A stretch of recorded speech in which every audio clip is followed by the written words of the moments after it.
이 시간 우리에게 주신 하나님의 말씀은 이사야 55장 6절 7절 말씀입니다. 이사야 55장 6절 7절 말씀입니다.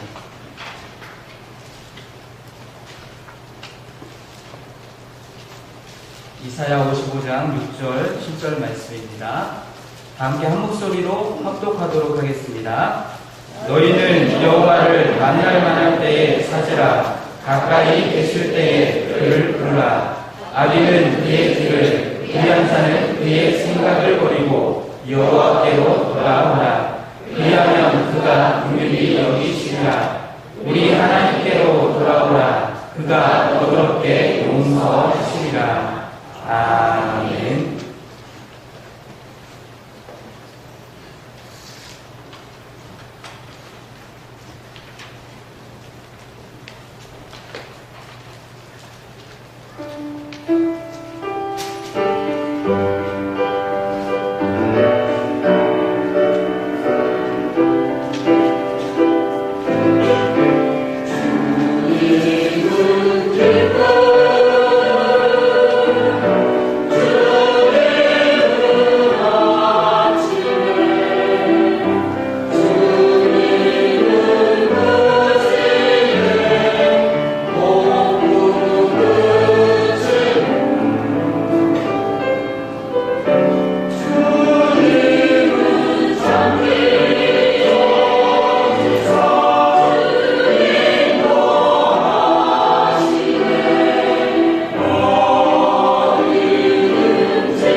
이 한 주간도 살아계신 하나님께서 여러분들과 함께 해주심으로 주님의 기쁨이 여러분들의 기쁨이요, 여러분들의 기쁨이 하나님의 기쁨이 되는 아름다운 동행이 되시기를 주의 이름으로 축복합니다. 여러분, 우리들은 반드시 어떻게 해서라도 하나님의 마음에 가까이 다가가야 될 줄로 믿습니다. 그래야 하나님의 능력으로 우리가 나의 삶을 보호받을 수 있기 때문에 그렇습니다. 내가 하나님 마음에 가까이 있어야 하나님의 계획하심을 알 수 있고, 그 하나님의 계획하심을 알아야 나의 인생을 그 하나님의 계획하심에 맞추어서 살아갈 수 있기 때문에 그렇습니다. 그러기에 사랑하는 성도 여러분, 하나님의 마음에 매일매일 한 걸음 한 걸음 더욱더 가까이 거하시기를 축원합니다. 하나님 마음 안에 나의 마음을 이제 담고 내 마음 안에 하나님의 마음을 담아서 주님, 내 안에 내가 주 안에 있으므로 성령의 9가지 열매들을 맺는 우리 한마음 가족들이 되시기를 간절히 축원합니다. 이 세상에 태어난 모든 사람들, 그리고 지금 현재 살아가고 있는 사람들, 앞으로 태어나서 살아갈 우리의 후세들, 이 모든 사람들은 시간이라고 하는 제한 속에서 인생을 살아가고 있습니다. 사람이 태어나서 오래오래 살 것 같지만 결국은 사람은 시간 안에서 태어나고, 그리고 시간을 누리며 살다가 시간이 되면, 때가 되면 죽는 것이 우리의 인생입니다. 그래서 우리들이 학문을 연구한다거나 사업을 이제 일으켜서 경영한다거나 보다 큰 꿈을 안고 나라를 세우고 건국하는 그런 일을 한다 할지라도 이 모든 것들은 시간의 안에서 이루어지는 것입니다. 이 이야기는 무엇을 뜻하는 거 아니? 우리 그리스도인들 역시 내가 하나님을 만나고 하나님의 은혜를 체험해서 예수 그리스도를 영접하고 믿음으로 말미암아 사는 길 또한 이 시간 안에서 이루어지고 있다는 사실입니다. 이 이야기는 내가 하나님을 만날 만한 때가 있다는 말씀입니다. 그리고 하나님을 만날 확률이 높은 경우가 있다는 말씀입니다. 사람은 때때로 누구나 삶의 위기를 경험합니다. 누구든지 크든지 작든지 질병을 앓게 됩니다. 이럴 때 사람은 내 자신의 허약함과 무능함을 깊이 느끼며 자연히 우리의 마음이 낮아지고 겸손해지게 되어 있습니다. 그리고 병이 치유되지 않아서 위독해지고 사망이 가깝게 되면 지금까지 내가 살아온 인생을 되돌아봅니다. 그리고 왜 하나님께서 나를 이 세상에 보내셨을까? 나는 하나님의 나라와 하나님의 교회를 위해서 내 인생은 잘 살아왔을까? 인생의 깊은 뜻을 다시 한번 새겨보기 시작합니다. 그러다 보니 병상에서 하나님을 만나는 사람들이 의외로 많이 있습니다. 이때는 아무리 강팍한 마음, 강철 같은 마음을 가졌던 사람들도 그 마음이 아주 부드러워지는 것을 볼 수 있습니다. 온유해지고 겸손해집니다. 그래서 병원의 신방을 다녀보면 그렇게도 교회 다니던 자녀들을 핍박하고 교회 다니던 배우자들을 교회 다니지 못하도록 만들던 사람들도 오랜 투병 생활 속에서 찾아가 위로하고, 목사가 왔으니까 기도해도 되겠습니까? 그랬을 때 기도해 주세요 그리고 손을 붙잡고 기도하다 보면 어느새 두 눈에서 눈물이 또 떨어지는 것을 수없이 많이 보아왔습니다. 왜 그럴까? 병상에서 투병하는 그 병상에서 하나님을 만날 수 있기 때문에 그렇습니다. 또한 시기나 교만이나 미움이나 질투의 마음이 우리들의 마음에 없을 수가 없습니다. 그래서 시기합니다. 교만해지기도 합니다. 미워하기도 하고 질투하기도 합니다. 그런데 이러한 마음들이 내 인생에 큰 슬픔이 다가오게 되면 슬픔 속에 녹아들어가서 사라져버리고 맙니다. 그런데 이 슬플 때, 내 인생에 큰 슬픔이 다가왔을 때 하나님 또한 내게 가장 가까이 다가와 계신 줄로 믿으시길 바랍니다. 사실 슬픔이라는 것은 저나 여러분이나 우리가 살아가면서 경험하고 싶지 않은 일입니다. 어떻게 해서라도 내가 비켜갈 수만 있다면 슬픈 일, 가슴 아픈 일은요, 비켜가고 싶고 피해가고 싶은 것이 바로 슬픔입니다. 하지만 여러분, 인간은 이 슬픔을, 이 아픔을 비켜갈 수가 없습니다. 비켜갈 수 없이 어차피 내가 통과해야 될 길이라고 한다면, 그렇다면 슬플 때, 이런 슬픈 일을 만났을 때 하나님께서 내게 가까이 와 계시다는 사실을 기억하고 그 하나님을 우리는 바라보고 하나님의 마음 가까이 나아가야 될 줄로 믿습니다. 그 순간 하나님의 위로하심이 내게 다가오고 하나님의 능력이, 복음의 절대 능력이 내 인생의 모든 문제를 해결해서 이 슬픔의 사실을, 슬픔의 문제를 거두어 주실 줄로 믿습니다. 그렇다면 여러분, 구체적으로 우리는 언제 어떻게 하나님을 만나고 영접하고 살아야 될까?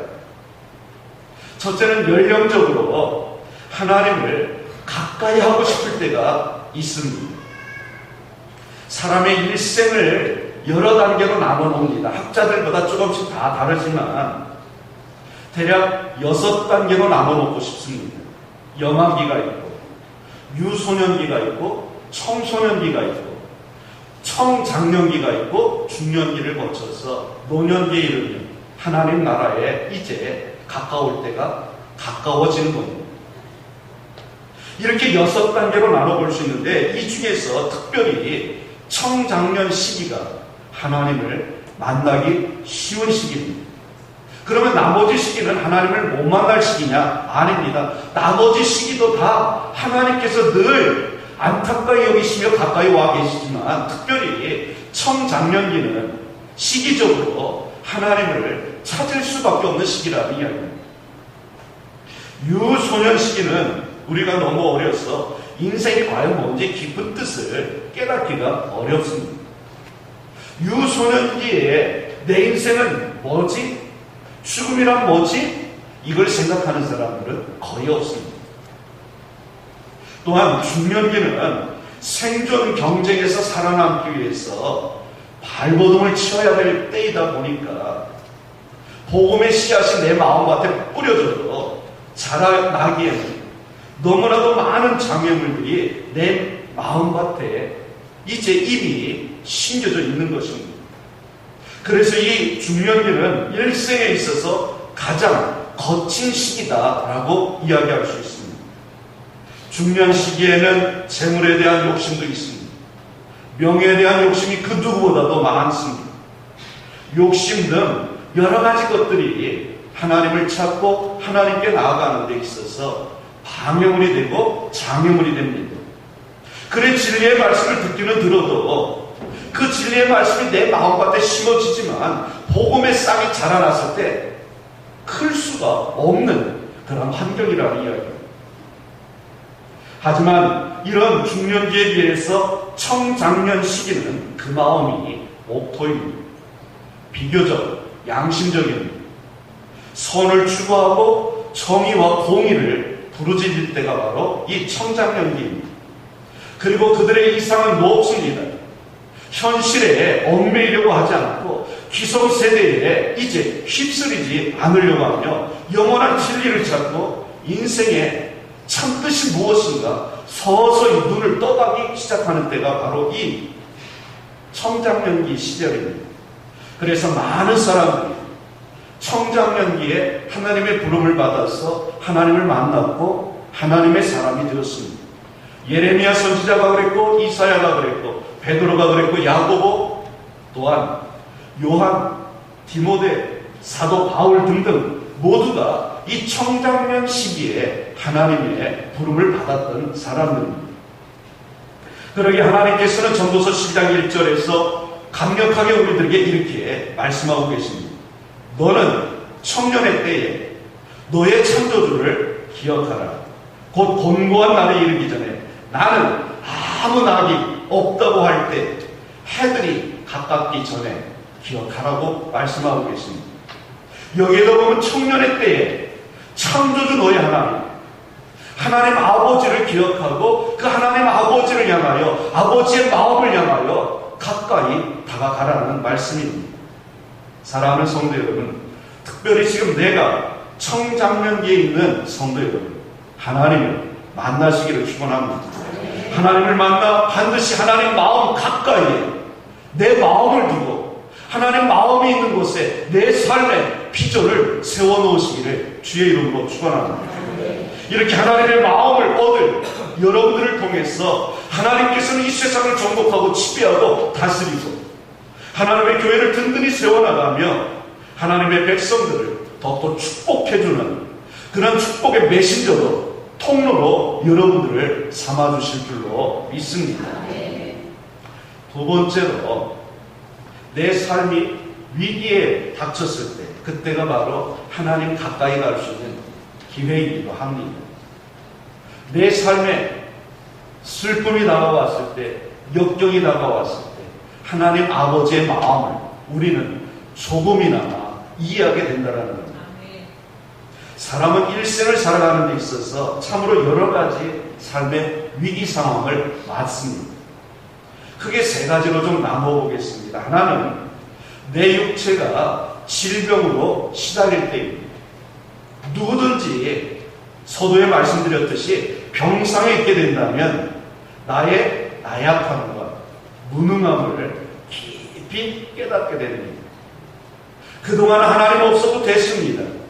다른 사람이 나를 안 도와줘도 됐습니다. 왜? 내 힘, 내 능력, 내 이성, 내 이제 모든 것을 가지고 내 인생을 꿋꿋하게 개척하며 살아왔으니까 괜찮았습니다. 그런데 병이 들어서 누워있다 보면 지금까지 내가 이루어온 것이 뭐지? 생각하기 시작합니다. 특별히 병이 위독해져서 죽음을 눈앞에 두게 된다면 문자 그대로 이제 천국 갈 날이 얼마 남지 않은 것을 알게 된다면 그 사람은 인생의 깊은 뜻을 찾고 헤아리기 시작을 합니다.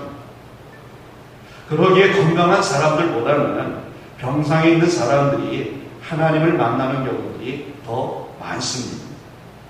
그러기에 우리들은 병원 선교나 병상 신방을 귀중하게 여겨야 됩니다. 그들을 찾아가서 위로하며 복음의 말씀을 전해줄 때 그들이 위로하시는 주님을 만나고 내 생명의 영원한 구세주가 되시는 예수 그리스도를 영접하여 천국을 준비할 수 있기 때문에 그렇습니다. 두 번째는 내가 살아가면서 육체적인 질병이 아니라 마음의 병입니다. 정신적으로 깊은 고독에 빠지는 경우나 아니면 내가 남들이 알지 못하는 큰 실수와 죄를 범했을 때 그 죄책감에 빠지는 경우들이 있습니다. 이럴 때 역시 하나님을 가까이 할 때입니다. 내 스스로 해결할 수 없는 영혼의 큰 짐, 곧 실수를 하고 죄를 범했을 때 그 일을요, 나 혼자 그 짐을 짊어지고 내 혼자의 힘으로 그 일을 해결하고 한다면 너무 벅찹니다. 그래서 내 심신이 지치고 지쳐서 쓰러지고 넘어지고 심지어는 번아웃돼서 더 이상 다시는 일어나지 못하는 그러한 경우들도 만납니다. 이 순간에 사람은 무서운 공포가 다가오고 무서운 두려움이 생겨서 밖을 나오려고 하지 않고 사람을 만나기를 꺼려하기 시작을 합니다. 왜요? 두려움이 그의 마음속에 자리 잡고 이제는 내가 어떡하지? 이제는 내 삶이 끝났는데 내가 어떻게 해볼 도리가 없는데 인생의 이 무거운 짐을 내가 해결할 수 없는데 이제 내 삶은 끝난 거 아닌가? 누가 나를 도와줄 수 있을까? 없어. 이런 상황에 빠집니다. 우리들은 이럴 때 하나님을 불러야 됩니다. 내 가까이 다가와 계신 하나님 아버지의 마음을 알아야 됩니다. 아버지 하나님의 마음은 안타까운 눈으로 그러고 있는 나를 바라보고 계시고 큰 슬픔과 죄악 가운데 고통 가운데 있는 내 삶의 현장을 바라보시면서 안타까운 마음으로 다가오고 계시다라는 겁니다. 죄를 짓고 집을 나간 아들을 기다리고 계셨던 매일같이 동부받고 오후까지 나가서 집을 나간 작은 아들이 돌아오기를 기다리고 계신 그 아버지 하나님의 마음을 우리는 인지해야 됩니다. 그리고 그 하나님의 마음에 한 걸음 한 걸음 다가가야 될 줄로 믿습니다. 사랑하는 성도 여러분, 아버지의 마음 어떤 마음이겠습니까? 나를 향한 하나님 아버지의 마음은 다른 것이 아닙니다. 연민과 긍휼과 자비의 마음입니다. 언제나 나를 긍휼히 여기셔서 나를 바라보고 계신 그 아버지의 마음, 언제나 내 슬픔과 고통과 아픔의 이 고독의 자리에, 외로움의 자리에서 괴로워하고 몸부림치고 있는 나를 바라보시면서 안타까운 마음으로 가까이 오셔서 사랑하는 내 아들아, 사랑하는 내 딸아, 내가 여기 있지 않느냐 말씀하시며 나를 부르고 계신 그 아버지의 마음을 기억하시기를 축원합니다. 그 아버지 하나님 마음, 그곳으로 가까이 다가갈 때에 하나님께서는 우리의 모든 죄를 용서하시고 우리의 모든 이제 슬픔과 아픔과 고통을, 외로움을 거두시며 이제부터 내가 너를 종이라 하지 않겠다. 이제부터 나는 너를 친구로 하겠다. 나의 벗, 나의 친구 김집사야, 김권사야 일어나라고 말씀하실 줄로 믿습니다. 그래서 여러분들의 삶을 밝고 아름답고 행복한 길로 나아갈 수 있도록 축복해 주실 줄로 믿습니다.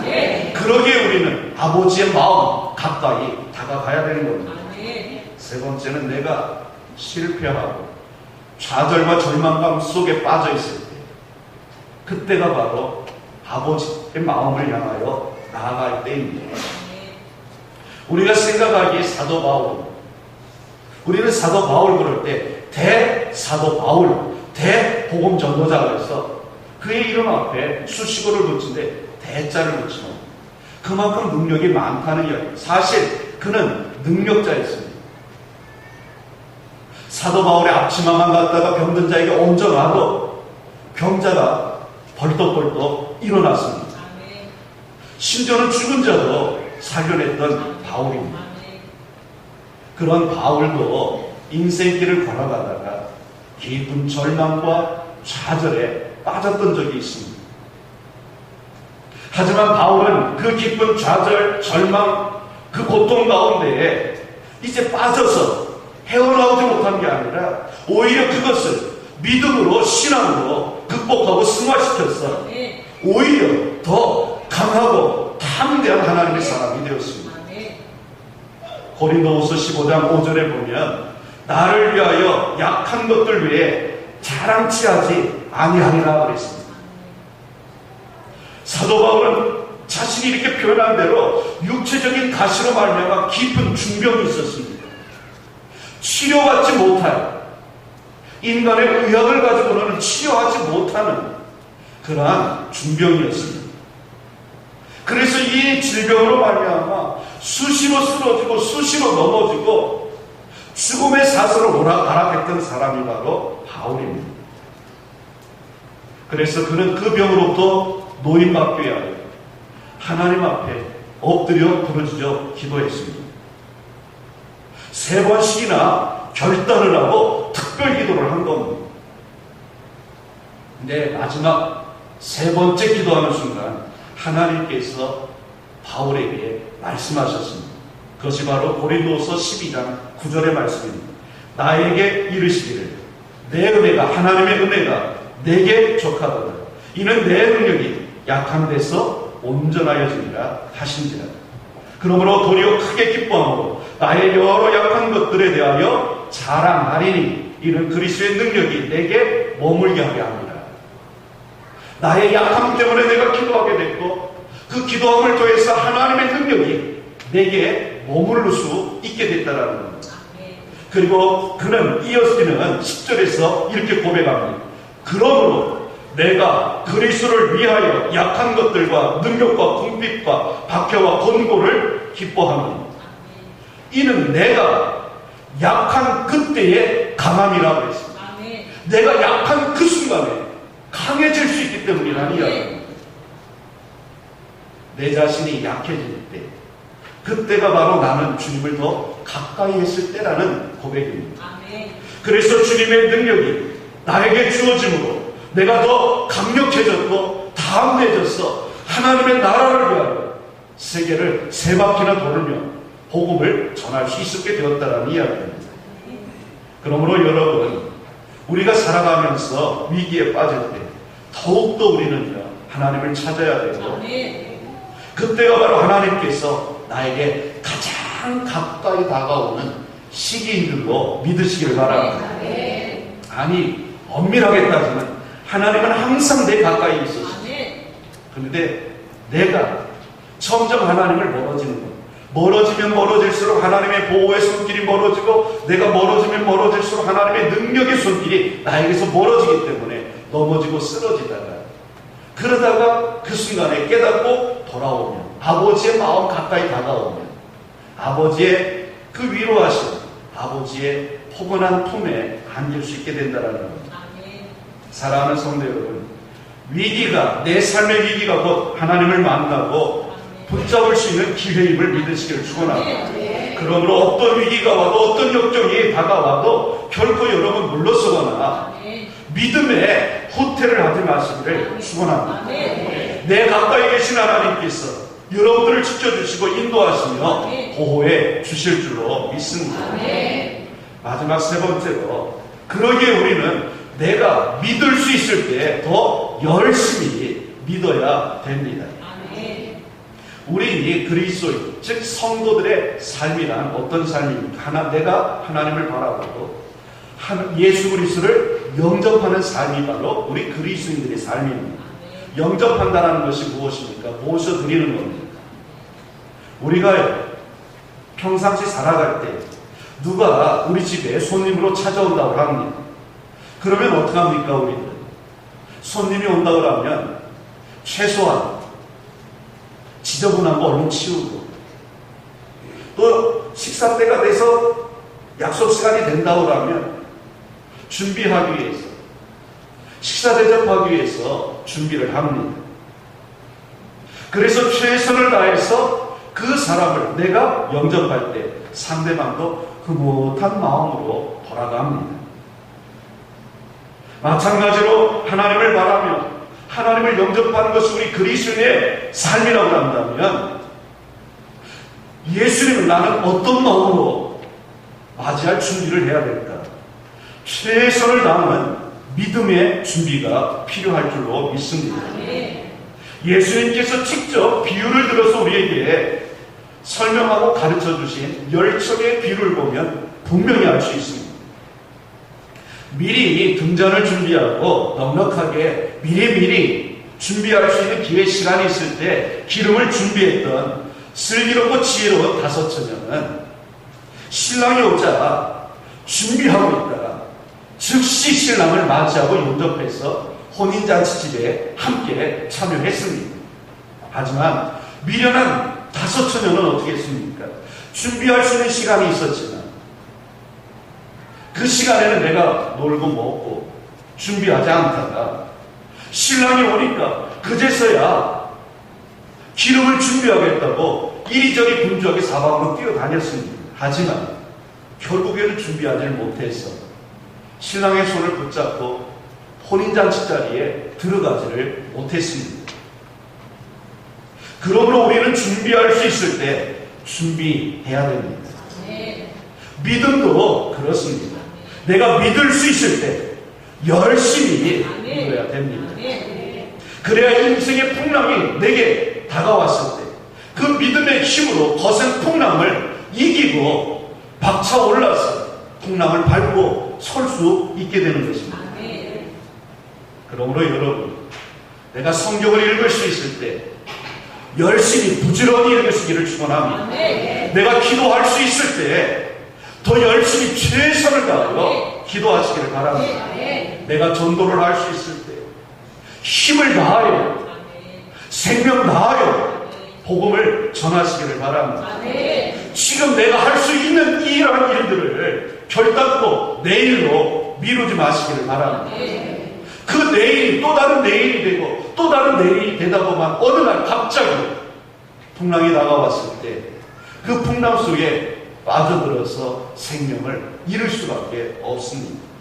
사랑하는 성도 여러분, 믿을 수 있는 지금 그리고 믿을 수 있는 이 장소에서 열심히 믿고 오늘 내게 다가오시는 주님을 아멘으로 영접하며 아버지 하나님의 마음 가까이 더 가까이 다가가는 우리 한마음 가족들이 되시기를 축원합니다. 한마음 가족들이 하나님의 마음에 가까이 다가가는 그 순간에 우리 하나님께서도 우리와 함께 하시며 한마음이 되셔서 우리의 삶을 이끄시고 인도하시고 푸른 초장으로 쉴만한 물가로 가나안 젖밥 뿌리오는 그 축복의 땅으로 여러분들의 인생 발걸음을 인도해 주실 줄로 믿습니다. 기도하겠습니다. 살아계신 하나님, 전능하신 아버지여, 아버지의 마음 이제 다시 한번 저희들이 깨닫고 마음에 새겨봅니다. 아버지의 마음은 긍휼이요, 자비요, 연민이요, 은혜요, 축복이요. 이 시간에 다시 한번 깨닫사오니 하나님이여, 저희들의 마음을 여오니 주님 내 마음속에 임하시고 우리의 삶 가운데 자정하여 주셔서 이끄시고 인도하시고 축복하여 주옵소서.